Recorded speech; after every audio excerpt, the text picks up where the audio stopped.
এবার রাস্তার কাদাপানিতে দেখা মিলল স্পাইডারম্যানকে। সিনেমার পর্দায় স্পাইডারম্যানকে শহর বাঁচাতে আমরা সবাই দেখেছি, কিন্তু বাস্তবে কাউকে কি কখনো সুপারহিরোর সাজে রাস্তায় নেমে ট্রাফিক নিয়ন্ত্রণ করতে দেখেছেন? অবিশ্বাস্য হলেও সত্যি, এই বৃষ্টির মৌসুমে এক যুবক নিজের কাঁধে তুলে নিলেন মানুষের দুর্ভোগ লাঘবের দায়িত্ব।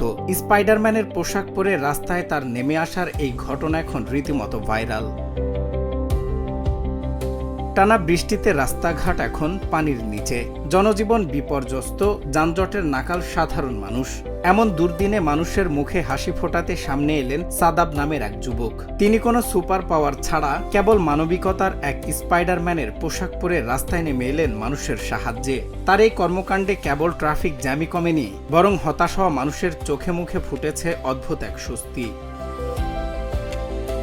এই ঘটনাটি ঘটেছে ভারতের ভিবন্ডি শহরের প্লাবিত রাস্তায়। স্থানীয় পৌর কর্তৃপক্ষের কোনো দেখা না মেলায় হাঁটু সমান পানি আর যানবাহনের দীর্ঘ সারিতে যখন মানুষ দিশেহারা, তখন সাদাব সিদ্ধান্ত নেন তিনি আর বসে থাকবেন না। নিজে জমে থাকা পানি পরিষ্কার করতে শুরু করেন এবং যানবাহন চলাচল স্বাভাবিক করার দায়িত্ব তুলে নেন নিজের কাঁধে। কিন্তু কেন এই সুপারহিরোর সাজ? সাদাবের সহজ উত্তর, সিনেমার স্পাইডারম্যান যেভাবে বিপদের দিনে মানুষের পাশে দাঁড়ায়, আমিও চেয়েছি বাস্তবে মানুষের উপকারে আসতে। ট্রাফিক সামলানোর পাশাপাশি গাড়ি চালকদের সঙ্গে হাসি খুশি আলাপ দেওয়ার তার এই উদ্যোগকে আরও প্রাণবন্ত করে তুলেছে।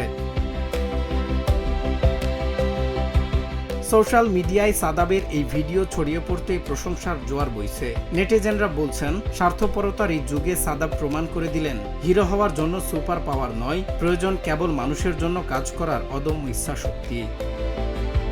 সজল বিশ্বাস, বাংলা টিভি।